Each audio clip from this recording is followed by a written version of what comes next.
सौरमंडल, जिसे हम अपना घर कह सकते हैं, अंतरिक्ष में यानी कि स्पेस में हमारी वो पहचान है जिसे हम पूरी आकाश गंगा में जाने जाते हैं। रात में जब आप आसमान को देखते होंगे तो मन में यह ख्याल जरूर आता होगा कि आखिर ये सभी तारे, ग्रह और चांद क्या हैं, ये कैसे बने और इनके पीछे का विज्ञान क्या है।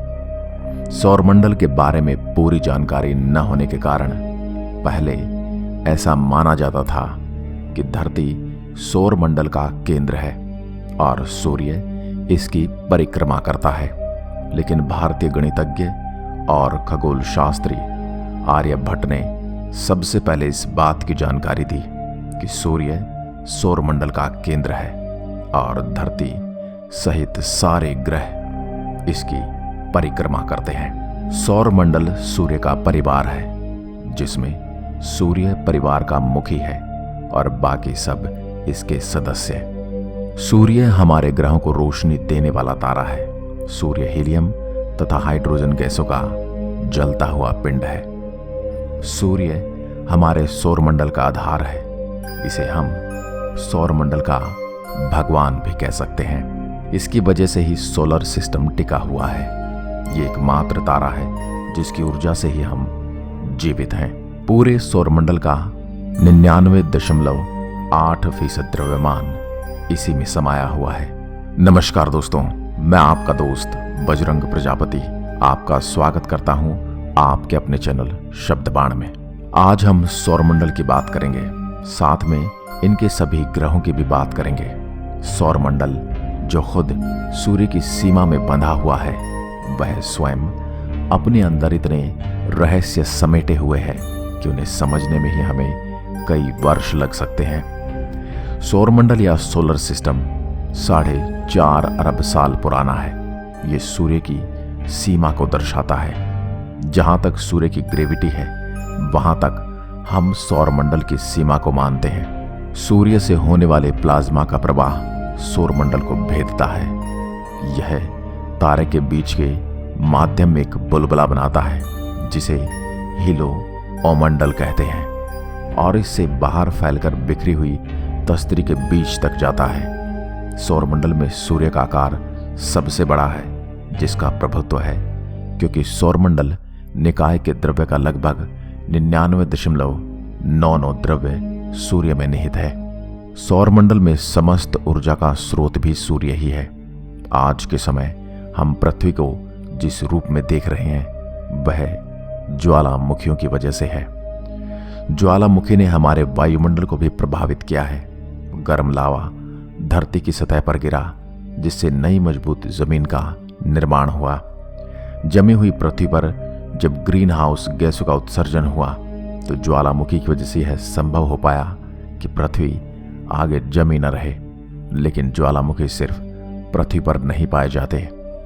सोलर सिस्टम की वजह से हमें पता चलता है कि ज्वालामुखी दूसरे ग्रहों और उपग्रहों पर भी मौजूद हैं।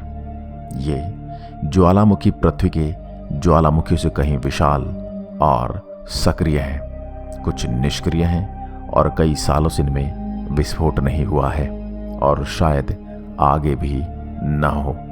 लेकिन कई तो पृथ्वी पर मौजूद ज्वालामुखी की तरह सक्रिय हैं।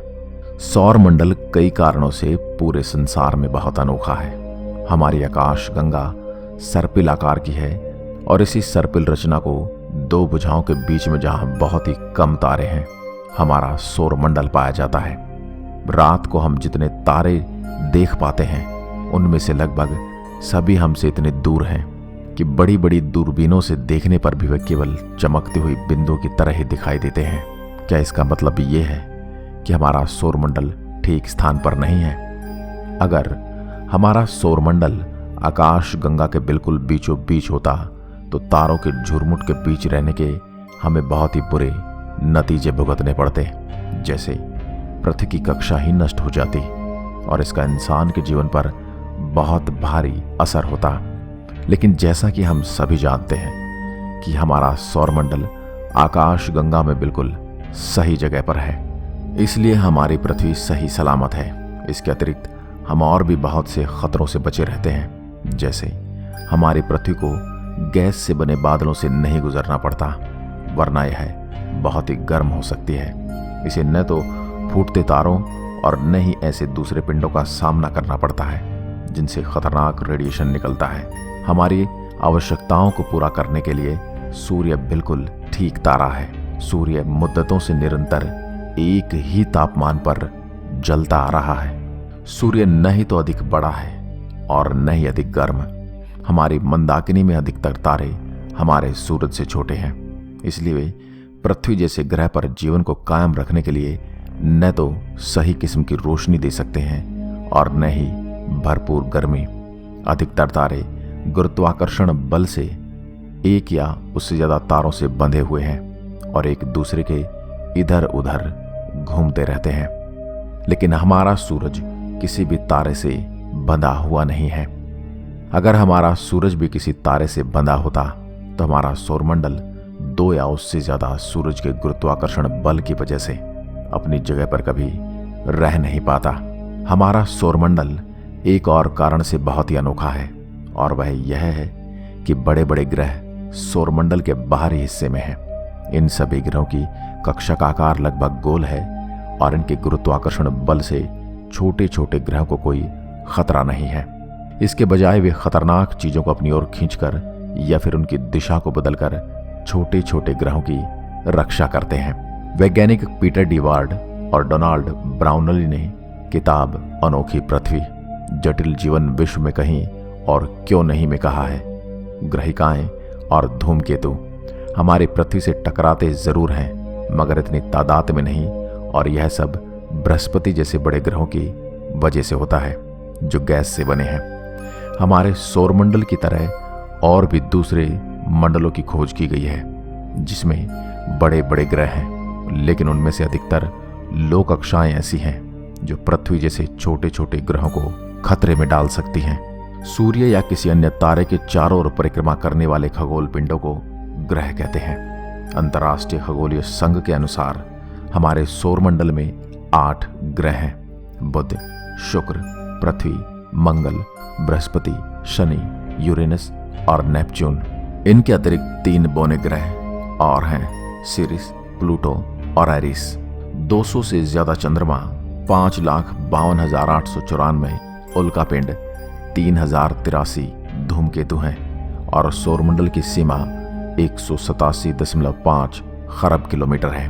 प्राचीन खगोल शास्त्रियों ने तारों और ग्रहों के बीच में अंतर इस तरह किया: रात में आकाश में चमकने वाले अधिकतर पिंड हमेशा पूरब की दिशा से उठते हैं, एक निश्चित गति प्राप्त करते हैं और पश्चिम की दिशा में अस्त होते हैं। किसी तारे के आसपास परिक्रमा करते हुए उन खगोलीय वस्तुओं के समूह को ग्रहीय मंडल कहा जाता है जो अन्य तारे न हो, जैसे कि ग्रह, बौने ग्रह, प्राकृतिक उपग्रह, क्षुद्र ग्रह, उल्का, धूमकेतु और खगोलीय धूल।